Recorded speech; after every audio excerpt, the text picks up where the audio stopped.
Hey, well, what's up, guys? Welcome back to the Collision Live. Daniel here, and joined at the desk by the pride to my prejudice, Mr. Sam Camp. What a pleasure. So again, this has been a crazy week for us. I know your family's been sick. My family was out of town and doing some vacation stuff. But again, coming back, trying to see what happened in pop culture. Not a whole much. No. Yeah, again, we're missing the glory days of Satan's shoes and some of that stuff that we could talk about. The good old days. But yeah, if you guys ever join us for the first time, this is just our weekly show where we discuss pop culture and Christianity and kind of how to navigate the latest trends and news and stories and kind of what it means for us as Christians. Again, whether it's some breaking new controversy or story, or whether like this week is just more general questions about kind of cultural engagement. So yeah, I think we have two interesting things to talk about. Again, if you guys are joining us live, make sure to let us know your thoughts in the comments. Let's have we'd love to dialogue about this, discuss it. If you want to let Sam know why he's wrong, feel free I'll ignore you. to let those comments fire. But the first thing I thought we could talk about is one that we kind of foreshadowed, we hinted, we dabbled into the side of last week when we talked about Jesus films. Kind of alluded to it, but it's one that kind of maybe surprisingly we haven't got to yet on this show, episode 29 of the Collision Live, and it's the second commandment. It's sort of one of those. Again, my specialty is in aesthetics and the arts, and this is one of those kind of questions that comes up all the time. Kind of one of those foundational questions with as Christians, what do we do with the second commandment? Against graven images. So we'll get into some of that and just sort of break down.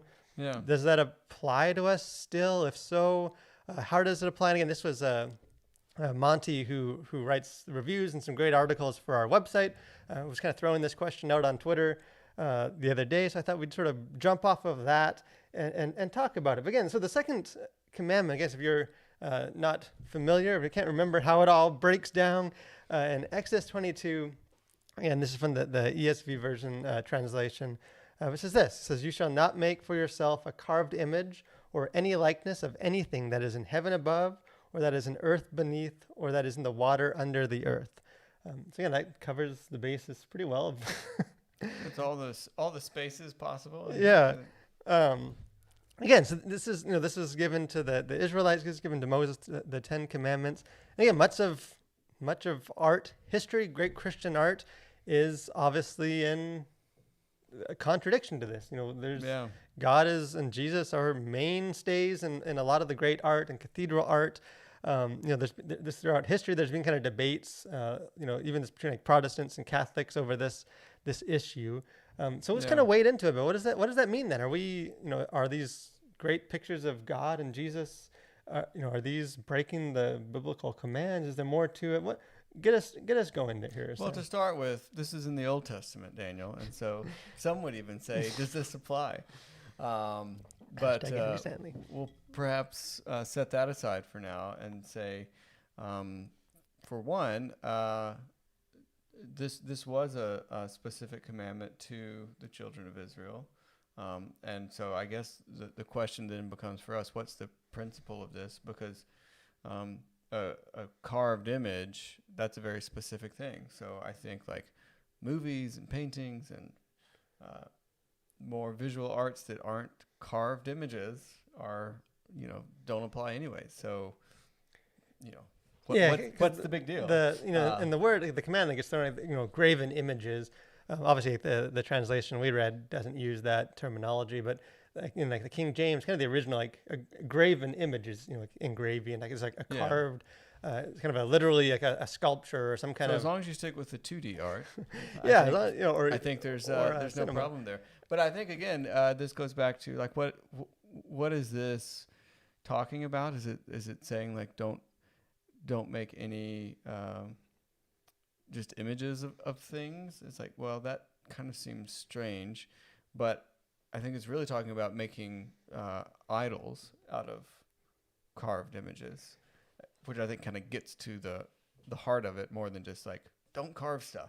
Yeah, and again, that's some of the, again, we don't want to creative. Don't make art.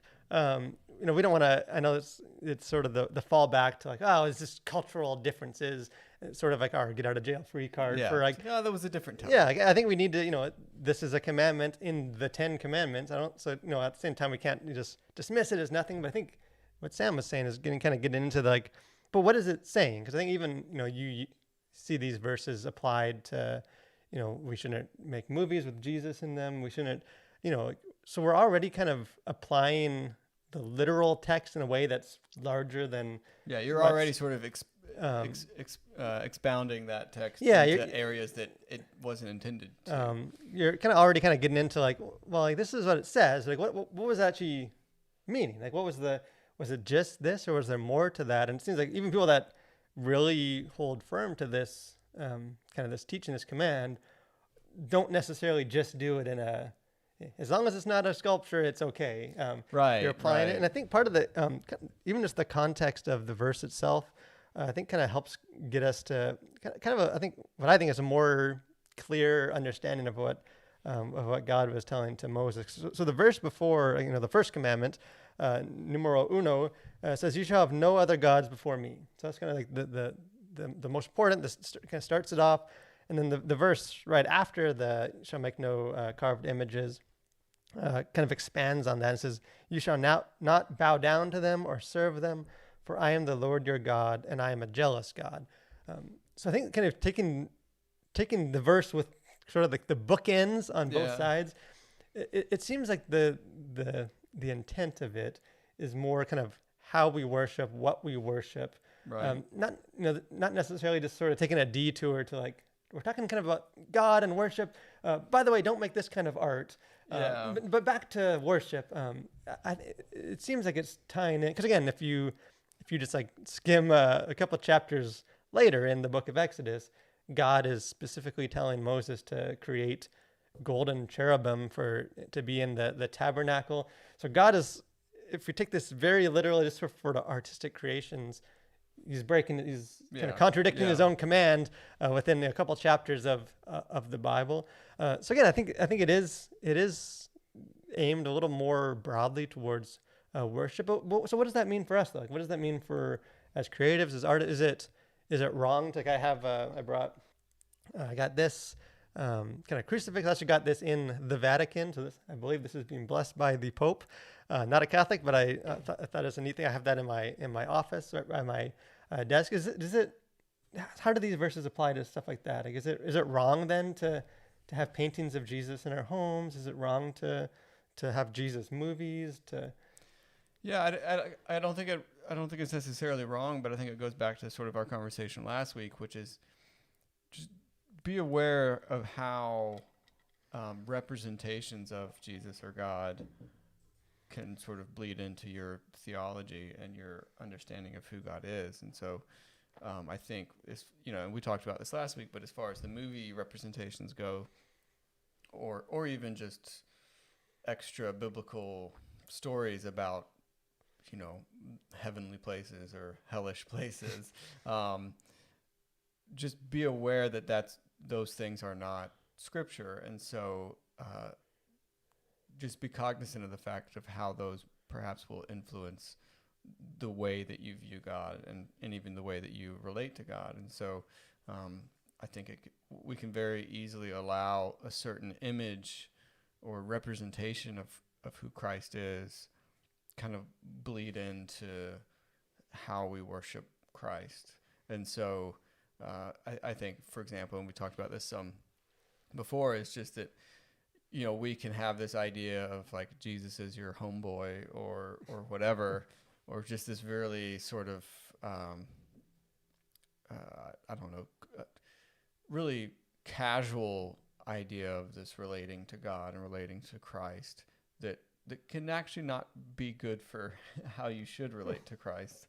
And so even things that aren't even necessarily icons or sculptures or drawings or movies about Christ or God, those things can start to sort of shape how we think about God. And so I think that kind of is the, I would just say be aware of when you consume this kind of and I think imagery. That's sort of like the danger again. Like, if you read the rest of this narrative, you see it they needed to be telling people this because, they're making the golden calf right after. And, that temptation, I think that's sort of what it's getting at, is sort of the, don't allow your understanding of who God is, to be defined by sort of this lesser man-made version of it. Kind of this, right. we're talking about, the American Jesus, where we kind of redefine Jesus in a very sort of American 24th century way. And I think that intent still definitely applies. Right. And like you see the danger of doing that, of kind of being... Yeah, well, and the whole purpose of making a graven image was you're making an image of God and you're the way that you would like it to be. And so I think people are very much capable of doing the same thing today. Well, I just don't believe in a God who would fill in the blank. And so, no, you're not crafting an idol, but you're very much trying to sculpt God into a version of him that you can control, that you sort of have a say in, and which is actually not correct. And so I think that the spirit of that still is very much... Because you always hear like skeptics and people talking, the old man in the sky, like, God's this sort of this old, and like, the reason they do that is because God is being often depicted as an old man on the clouds. Right. The sort of this imagery of him that we get. And again, that's sort of some of the limitations of man-made depictions of spiritual things. Is you can't, the classic case is always make the Trinity. Is there's really no way artistically to paint like an orthodox 1 and 3, 3 and 1. Like you have to paint them separately, or you got to paint it all as one. Like no matter how you do it, you sort of fall into heresy. And I think that's kind of the problem with this. And again, I think this for us, and then we can move on to the next topic. But it sort of piggybacks on what we were talking about last week, as far as, I don't think this is just sort of a legalistic, the Bible says you can't do this. Like, I think it's more than that, but it's also should caution us that we're not just like I know I feel queasy about the way that God gets depicted in like stories or like visual art. And like, I think sometimes we take it a little too casual, that we are depicting a holy God in sort of our own man-made way. So I think whether you're consuming art, whether you're an artist yourself, I think this command is not one that we can just totally ignore, even if maybe the intent's a little different than we think. And kind of somewhat going off of that, kind of going, stories and the way we depict things and characters. And another kind of question that I've been thinking about lately, and some of it's based on, I just finished this book. I know my wife was giving me a hard time. I read a ton of fiction, and she saw I was reading a nonfiction book, and she said, "Well, what are you reading?" Well, I'm reading a nonfiction book about reading fiction. Again, this is a great book if you guys want to check it out. But sort of this is the question of, should Christians read more fiction, or should they read fiction at all? And again, some of this is just sort of a personal anecdotal experience. But again, as an English major in college, I've written fiction. I read probably an unhealthy amount of fiction. And again, sometimes I get kind of some pushback, like it's that it's sort of lesser than nonfiction, or that it's just sort of like, Christians can do it at the beach, but there's no real value, to reading fiction on an ongoing basis. I guess sort of my question for us is there more to it? Like, is there a benefit to fiction as Christians? Are we sort of approaching fiction with the right attitude? Is there more to it? What's the answer to my problems? Well, the definitive answer is as follows. The people who say Christians shouldn't read fiction, I would just ask, what movies and TV shows are they watching? And generally speaking, they're watching some fictitious movies or TV shows. And so the idea that Christians can't read fiction, I think is not necessarily a very well-founded idea. I get the spirit of it is maybe like, well, you should be, bettering yourself and all this, but like, come on, like, where's that gonna stop? And like, so the people who watch TV are looking down at those who read fiction. Probably not a good place to be. Not everyone necessarily believes. It's really good for one, just helping us get out of our own heads in a way. Although it all happens in your head when you're reading it, like the imagination. I think it's good for imagination. I think it's good for just learning different ways of like just imagining different worlds and characters in those worlds, and you get to see things from different perspectives, and I think that can make a more well-rounded individual who interacts with people from different places that have different experiences. And so beyond just it's an escape and it's a fun story and narrative, I think it can be very educational as well. Yeah, and I think some of, at least for me too, is like, I think we tend to sort of, like, you know, if we're to define like the purpose of reading at all, you know, because Christians are, you know, theology books, philosophy books, current events, like Christians read lots as much as anyone. But it's sort of the idea that, like, you know, we read to inform ourselves, to keep up to date, to kind of to grow mentally and, you know, add more knowledge. And I think even we sort of take, or a lot of people will take that attitude to fiction, where it's, when they do read fiction, they almost read it through the lens of nonfiction. Like, you know, they're just looking for, like, okay, what's the teaching, or, hey, this would be a good kind of illustration just to, like, spice up my, you know, my argument here, or to be an example, or to, you know, this story is like a, you know, I use this character to throw against my enemies, and, you know, you're just like this horrible dictator in the story. And like we approach it kind of looking for just sort of information and knowledge. Yeah. Kind of rather than being open to, like, hey, like, can fiction actually grow us in ways that's different than just knowledge? Because again, I think, like, personal growth and development, like, we're not just brains. Like, we're, right. You know, like a person is, we're more than just sort of a mind that thinks. Like, we're like emotional beings, we're affectionate beings. So kind of how do you grow that side of it? Like, I think you can do that some with nonfiction, but like, what's different about like a fiction book, would you say? Like, is there a role for? Well, yeah. I mean, I think it would help you maybe become more empathetic and more in touch with your feelings and all that kind of stuff in a non-direct way, because you're engaged in a story, and then you suddenly have a stake in this character's journey, and so it's not just like, you know, here's a book on learning how to be more caring, you know, and then here's 8 steps on how to be a more caring person. Or you could read this really moving story, and it's like, wow, like, this person is such a caring person, and like, I think I should be more like that. And so I think it can change you in these ways. It's not just this direct, like, bullet point 10-step process of like being a better person. And so I think you become a better person almost by osmosis in some ways, I think. Yeah, and I think that's kind of the, like, you know, and like, it's way more enjoyable than just like, and it's you can have dragons. You got to put my rules on the note card now.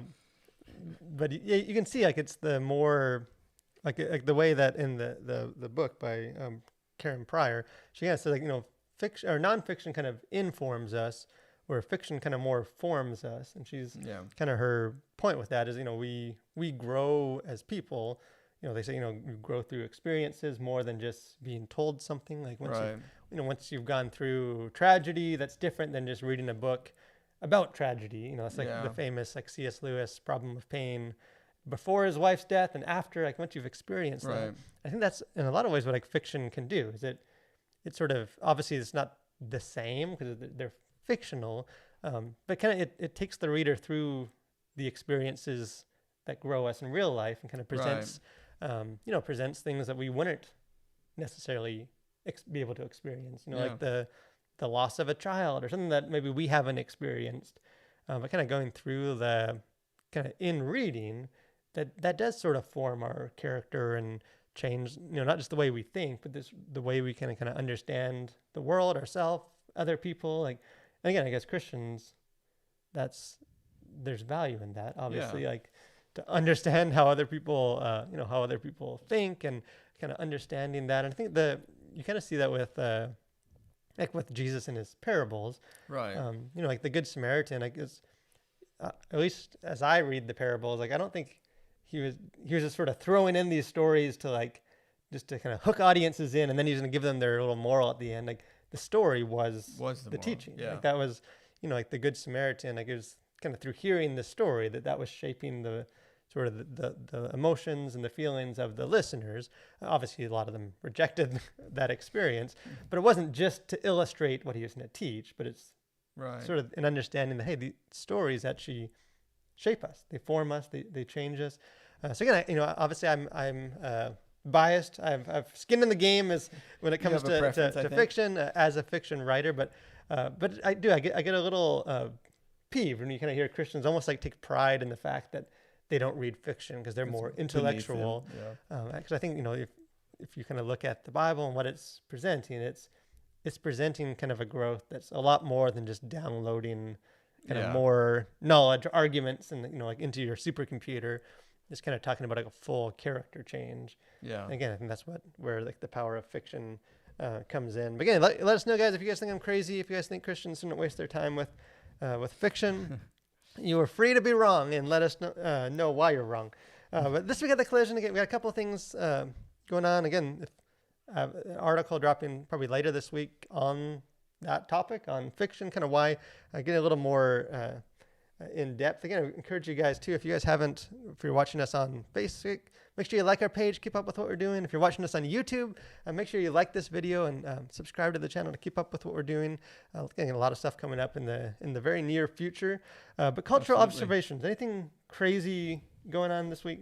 I don't think anything too crazy. I did see just to sort of carry over from last week that we mentioned that Jordan Peterson had been actually villainized in a comic book. In a very literal way. Literally villainized.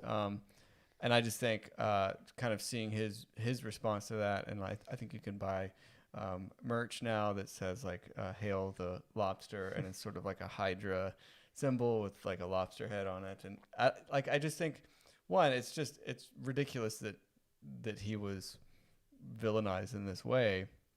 But two, I think his response to it has just been spectacular, and I think that's the only way really to respond to such sort of an awful attempted like villainization of who you are, and a total misrepresentation of everything that you stand for. Because right after we stopped the live stream, we were looking on social media, and I think Sam had found like a picture, like some response tweet of some guy on Twitter, some troll saying, like, I've never heard of him before, but obviously if you're going to be writing stuff that sounds like Hydra, then you just got to accept that you're going to be put in, people are going to make that connection. And I think that like in one tweet kind of illustrates what we were getting into a bit. That is kind of the danger of, again, you kind of have to just laugh it off and move on, and people forget about it. But that is sort of the danger of kind of weaponizing the arts in a way that, you're giving. Because there are people who, dare I say, are dumb enough to like read that and think, oh, wow, I guess Jordan Peterson's a Nazi. It's like, well, okay, like if that's your takeaway, then and again, you've got bigger problems in your life. I think. Yeah, and it's just sort of another reminder that you need to be aware of.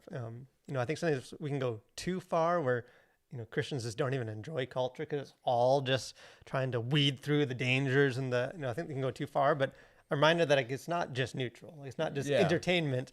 There's definitely a lot of agendas and kind of warfare going on through the various art forms. One interesting thing that I actually came out last week, but I didn't mention it, so I'll give it a shout out now, is that 30 years ago, the Soviet Union, or the Soviet over there, made a Lord of the Rings adaptation of the first book, and it was lost. They made it for TV. It was lost for 30 years. It has just been uncovered. Someone found it, posted it all for free on YouTube. And again, I need to brush up on my Russian. I can't understand what they're saying. Привет. But it didn't stop me from watching through some of this. And it is crazy. Like, it is. I need to, like, man, I want to even without being able to understand, obviously I know the story well enough. They even add Tom Bombadil in there, which no other adaptations, so they got to get credit for doing that. But again, it's encouraging if you guys need a laugh, something crazy. If you're a Lord of the Rings fan, check like you've that. never seen before. Yeah, maybe don't let that be the first gateway into Lord of the Rings, but definitely check it out. Any other sort of thoughts, things going on? I think that's it. Yeah, well, thanks you guys for joining us. Again, this is kind of a slow news week, pop culture wise. But again, things change all the time. Next week's probably going to be hit with some big controversies. So we hope you will join us either way every Tuesday at 12 Eastern time. Again, if you're watching us later, share your thoughts in the comments section. But thanks for watching, guys, and continue to collide with your world for Christ.